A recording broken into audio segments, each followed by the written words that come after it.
అవును కదా? ఎందుకండి టీచర్స్ డే మరి ఇవాళ ఎందుకు జరుపుకోవాలి?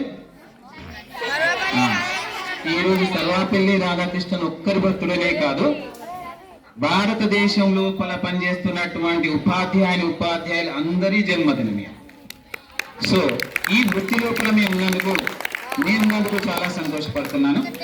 అదేవిధంగా ఇంతమంది చాలా మంది పిల్లలు అన్నారు గురు బ్రహ్మ, గురు విష్ణు, గురుదేవు మహేశ్వర అని చెప్పేసి.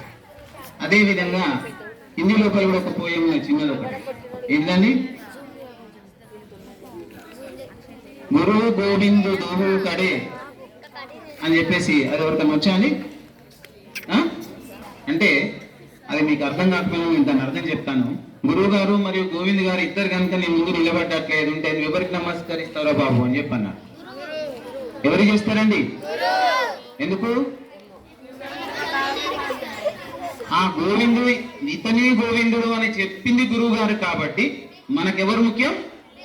గురుగారే ముఖ్యం. కాబట్టి నేను గురుగారికే నమస్కరిస్తాను అని చెప్పడం జరిగింది. అదేవిధంగా మన బాల్ గంగాధర్ తిలక్ గారు ఒకసారి ఇంటర్వ్యూ లోపల, అయ్యా నువ్వు మన స్వతంత్రం తర్వాత నువ్వు ఏమైతావండి, ప్రధానమంత్రి ఏం తీసుకుంటావు అంటే, గవర్ని నాకెందుకే బాబు, ముఖ్యమంత్రి ప్రధానమంత్రులను తయారు చేసేటువంటి ఉపాధి వృత్తిలో నేను ఉన్నాను అంటే అప్పుడు ఆయన పూణే లోపల ఏదో సంస్కృత కళాశాల లోపల ఉపాధ్యాయునిగా పనిచేస్తున్నాడు. సో అవన్నీ కూడా నేను తీసుకోను, నేను వాళ్ళని తయారు చేసేటువంటి ఉపాధ్యాయ వృత్తి నాకు ముఖ్యం అని చెప్పాడు. అంత ముఖ్యమైనటువంటి వృత్తి ఇది ఉపాధ్యాయ. అదేవిధంగా ఉన్నటువంటి ఏంటిది లక్ష్యం. అవునా? మన లక్ష్యాన్ని మనం చేరుకోవాలంటే ఫస్ట్ మనకు కావాల్సింది సంకల్ప బలం.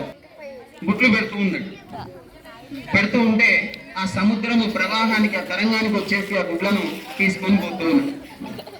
అట్లా అని చెప్పేసి ఆ పక్షి భయపడలేదు. మరీ మరీ మరీ మరీ పెడుతూనే ఉంది, ఆ తరంగం వస్తూనే ఉంది, తీసుకుపోతూనే ఉంది.